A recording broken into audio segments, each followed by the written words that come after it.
Hello, everyone, and welcome to Enter the Ether, a new podcast done by Jelly and I. I'm your host, Mangoose. He is Jelly. Jelly, how you doing? I'm doing great, man. Happy to be here.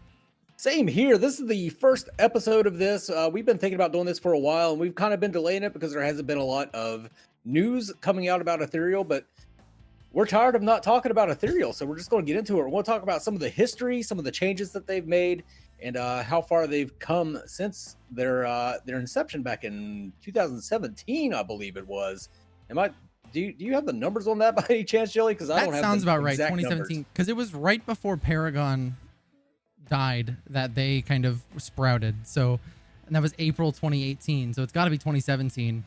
And I mean, that's a very important distinction to make too, because a lot of people confuse Ethereal with a Paragon Resurrection project, and it is not. It was not inspired at all by Paragon. The original creators never played Paragon. It was kind of based more on trying to improve Smite than anything. Yeah, 100%. And from what I've heard from them, that's kind of their goal, is to be the next better version of Smite. They're not trying to capture that Paragon market. Which I think that was kind of Paragon's goal as well. I mentioned it on my YouTube channel that like Steve Superville, like his original, what he wanted to do with Paragon was create a game that matched the actual cinematic trailers for like LoL and Dota and stuff. Because you look at those trailers and it's all 3D and awesome looking, and then when you get into the game, it's like the top-down isometric shit, and it looks nothing like the trailers. But that's that was Ethereal's thought too. That was Owen's thought. Owen and Kai, when they were started up Ethereal, was to try and make a game that actually matched the cinematic trailers for the games that they played, which is LoL and Dota. And I think verticality is the biggest thing to that end, right? Is in those top downs, you don't have any kind of standing above somebody else. And that's what I loved about Paragon, and what I'm hoping to love about Ethereal when we're able to play it, is that verticality. It adds a whole new skill set and dimension to the game whenever you have to actually aim your shots. You get it somewhat in Smite, but you're still only really aiming across a horizontal plane, but you're not aiming vertically. Yeah. But yeah, the game has come a long ways. The original inception, way back in the day, and this is another thing that confused people and made people think that this was like a Paragon project, was they were using placeholder assets from the Paragon assets on their map and such. I remember one of the first Ethereal videos I ever seen. Britick was running around on their map on Shinbi, and the map was extremely flat. It was very Smite-like. They still had the vertical tiers, like you had different levels on top of each other, but the levels themselves were very flat, and just, you know how Smite is flat, but you got rocks and stuff in your way, and that's kind of what their map was at first. But then they ended up changing that. A lot of people that saw that video, it was a lot of Paragon refugees really were coming, and they kind of found Ethereal and started kind of tagging along, seeing that it was a third-person MOBA that intended to take advantage of verticality, and everybody was like, hey, wait a second, why is the map so flat? There needs to be hills and cliffs and stuff to jump off of. So that was probably their first major change, was they started changing the map to be to take more advantage of the verticality. Absolutely. And I think another thing that really caught players' eyes, coming from Paragon especially, was the way that they described how they're making their characters, how they're making their myths. Is that if you have it, you're going to use it. So wings, shield, guns, whatever that may be, your kit will involve that thing. And just saying that they're going to have different class abilities for every myth.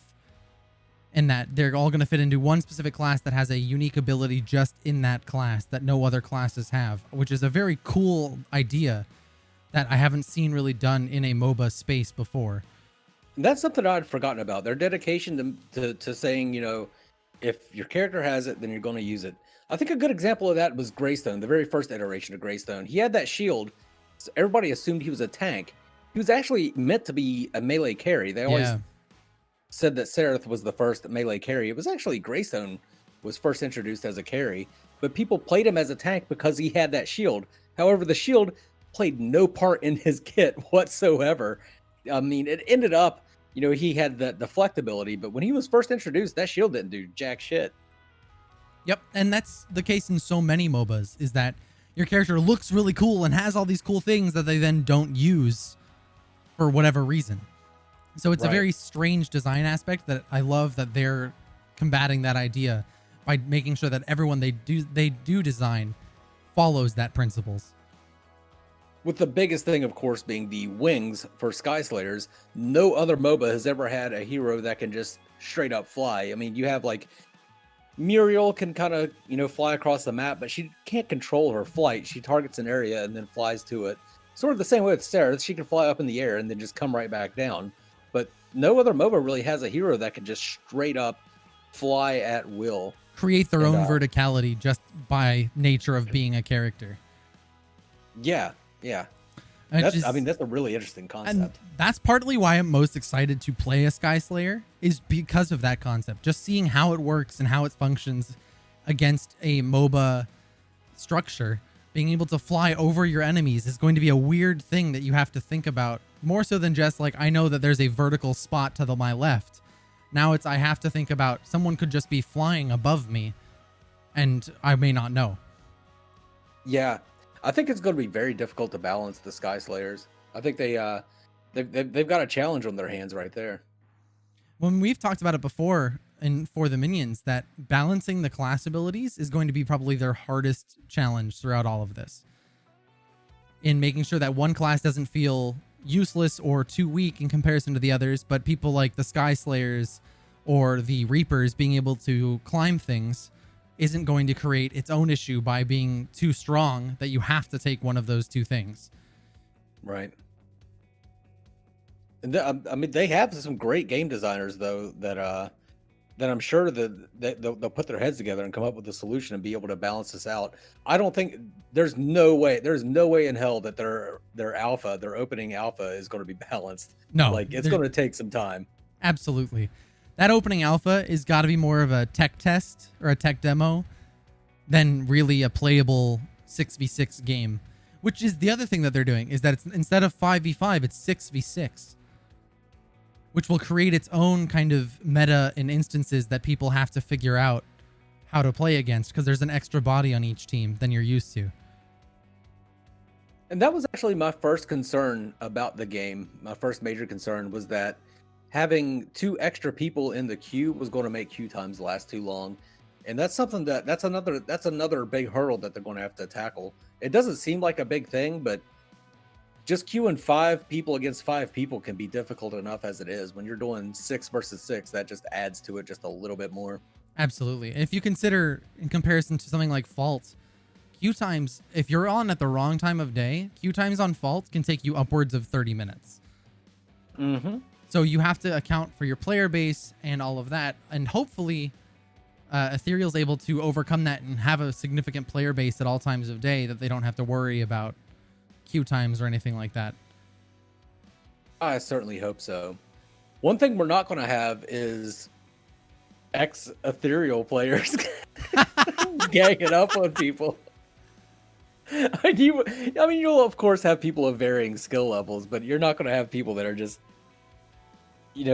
played Paragon day or played Ethereal day and night coming in. It's hopefully when you and I get into the pre-alpha, we'll just be those people when it full releases. I played the pre-alpha. I'm sorry. You don't know what you're doing. Then we'll get, you and I will get 4 other testers, and then we'll team up and just six stacking the dog everybody shit out of people that have never played before. Oh, exactly. I like this plan, Mangoose. Sold. Where do we so sign? Much fun. Let's and Kai, make it happen. Away from the game before it starts. We'll be the reason players leave your game. Leave it to us. Oh God, I don't think I could ever be good enough at a game to be considered overpowered. Though. You just nerf yourself. There you go. Well, another big thing that they changed, that they took the community's advice on, which I still don't know how I feel about it. The original character design was very anime-like. Like you can see Malaya's old character model, and it looked like Alita Battle Angel a little bit, like big doe eyes, and I actually enjoyed that. I liked it. A lot of people did not, so that's why they changed it up to this more sort of realistic look. It's I think they said it's kind of a modeled after Final Fantasy.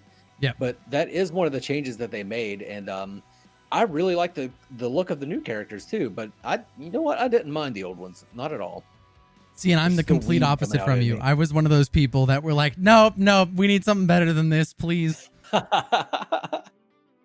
Well, I will say that the old anime styled models, I think to do anime right in a video game, you have to use the cell shaded look, Yeah. and they weren't doing that, so it just made Malaya look more like a chibi than, than like an anime You're not character. wrong. Oh god, maybe that could be an April Fool's later on down down the line. They could make chibi versions of everything whenever you're playing. But still, even with that old Malaya model, we still got a little bit of a peek at her abilities. We don't know any of the abilities for any of the heroes, except for we know that Malaya will be able to create a sort of shield bubble around her, and we know Yeah. that from that The old concept art. clip. Oh, you're right. I forgot about that clip too. I don't think we know anybody else's. We know the class abilities generally. We don't have any kind of stats or anything like that. Right. Yeah, all we can do is infer from the lore for each character and try and figure out what their abilities will be. Right, and they're redoing a lot of the lore, so they're actually the new lore. They're working in more of the abilities into the lore. So I actually know a lot of the abilities, but I'm not able to divulge them. But you can infer a lot from the lore once that comes out. Oh, NDAs, aren't they just the greatest? I'm just glad that they have their shit together enough to actually make me sign an NDA. That's not true. A lot of people have. That's true. Project Stamina and Ethereal are the only two that have ever actually made me sign an NDA. I think I've signed like 3 with Ethereal so far. I think you said something similar. Is you've signed 3 different NDAs for them? I've signed 3-4 of them. Every couple, like it seems like a year or so in, they're like, "Oh, we need you to sign another one." Okay. Does that mean it's happening soon? Might be a good time to drop this one, but your girlfriend works for Undying Games now, yeah? She does. She's one of their level designers. Her and That's Wayne is his name. But So it's not you like got she all tells me kinds much of anyway. insights. No, she doesn't Yeah, tell she me didn't tell you anything. anything? She has Does a she lord spray it bottle over you? on her desk that if I tried to come over and peek, she would legit spray me in the face due to Owen's orders. This is something he told her to do. They put that in a contract.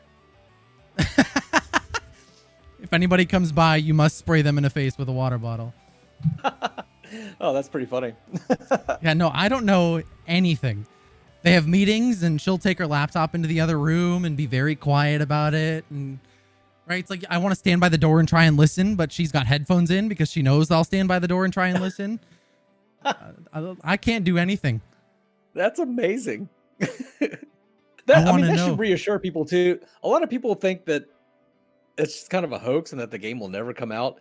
You know, I have my own ties to the game that I know that it's a thing and that it will eventually be, even though it's taking way longer than it was originally supposed to. But Jelly also has his own ties to the game and can reassure you that it is a thing and it will come out eventually. Absolutely. And that's I'll take a little bit of pride here, and I was kept like pushing her. I was like, "Hey, you should apply for this. Like, come on," hoping for myself that I'll get information about it. But at the same time, when she gets the job, it's one of those things of like, okay, well, they are bringing people on still. They are actually moving forward. So it's reassuring to see that end. And they're constantly bringing people on. Seems like every couple days I can go into the Discord and see that there's a new team member in there. And they haven't asked for any money Not at all. whatsoever. So They did hopefully, eventually, they'll be able to make enough money to pay all these people. They did say that they're going to launch a Kickstarter, but there's no time frame for that yet. Okay. I wonder if the Kickstarter will be like Fault, where it guarantees you early access. I hope so. I mean, hopefully they'll just reach out to us and be like, "Hey, you guys want to try it?" But if worse comes to worse, I mean, I'll probably still throw in money to them. absolutely. Especially if they get like T-shirts or something made. 100%, I will buy one of those. I've been following this game for 2.5, 3 years now. May as well. At least If I'll I get can get a something for my Malaya time. body pillow.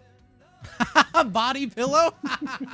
We'll get the original Malaya on a body pillow. There you go. Do instant sell. All right, I don't know Eugene, we're taking a 15% cut of any Malaya body pillows that get sold. Hell yeah. Got to get that licensing deal done now. I think that covers about all the changes that they've made since the beginning. They have, I know that the map that we got a preview of that was a lot more vertical. I know they threw that out and they're completely redoing an entirely new map. And we don't have any looks at that, I don't think. No, we don't. I'm sure somebody could comb through the Discord and find the little tidbits of details they drop every couple days. Like little teeny things that you may overlook, but there's nothing official that's been said one way or another. Oh, I can't wait. Can't wait till this game comes out. Same. I know that when it comes out, you and I are just going to go so hard into this game that it won't even, other games won't exist. Yeah, exactly. It'll be worse than BPM. 100%. At least my girlfriend works on the project, so when I no-life it, then she can feel a little bit proud that I'm no-lifing the game that she's worked on instead of just disappearing for weeks on end. I'll just have to make sure that I'm not with anyone. Or you just you tell them that as a caveat. By the way, when this happens, I don't know when, I'll just disappear for a while. Sorry, but it's just a thing. I did tell her that before she got on the project. Yeah? I straight up told her that. I was like, when Ethereal comes out, I will likely not leave my house for anything but work and food. I'm sorry. If you want to come over and sit next to me, that's fine. But I wanted to be perfectly upfront. And she's like, no, that's fine. I understand. You've been waiting for it. And then she got on the project. It's like, okay, well, now you better understand. And she's a level designer. If she would just tell me things, I could have the edge over everybody. I would know where the level maps are, where the camps are. But no, unfortunately, I don't get that kind of information. Now, Owen used to be their level designer, but he has since relinquished that position to Wayne. And can I say her name? Page of Imagination? Yep. Too late now. We can always edit it out later. No, yeah, it's just the two of them as far as I know. And Wayne is kind of the lead level designer, and then Paige is working underneath him, helping him out with anything that he needs. Right on. And they've talked, so they're going to have, before they talk, I don't know if it's still a thing, but that they're going to have the 6v6 map, and then an arena style map like Smite has. And then they also said they're going to have kind of an ARAM type map where it's one lane and everybody is in one lane fighting. But I don't remember if that was a full 6v6 or if that was 1v1s or 2v2s or something. I think that is definitely needed because they're trying to pull people from Smite, and that's by far the most popular game mode in Smite is the 3v3 arena. Yep. Is that 3v3? I haven't played Smite in so long. I think it's 3v3. I've honestly never played arena. I've only played the MOBA side. Mm-hmm. But I'm pretty sure the arena is 3v3. And yeah, that's what all the big Smite players play it for. The MOBA side is dead. So if they can pull what few MOBA players are there, then the arena players over. I'm sure they'll get Paragon Fault predecessor players. I think that's the biggest thing Ethereal has going for it, is that because it's not suckling on that Paragon teat, they can draw players from all sorts of other games. They're of course going to draw from the Paragon fan base, but they're also going to draw from Smite. They're going to draw from Dota. They're going to draw from LoL. They're going to draw from all these other, and because they're being so ambitious with their vertically tiered map structure, their flying heroes, their 6v6, all this stuff that they're doing is going to attract people to at least want to try it. And if they can do a good enough job, that's yet to be seen. I don't want to, blow smoke up your ass and talk about how great the game is because I haven't seen gameplay. But if they can pull it off, it's going to be amazing. 100%. It could redefine the third-person MOBA genre if they do it well. With everything they're doing, the classes, the abilities, the design, it could really, really shake up that entire space. Oh yeah, the MOBA genre just in general. Which I think is the most exciting thing for me is that we've been following this for so long. To see a project that has that kind of potential And it may not do it at first. It may take them a bit to figure out where they stand. But if they do it even remotely well, I feel like they can pull players from all sides of the MOBA genre and keep them interested.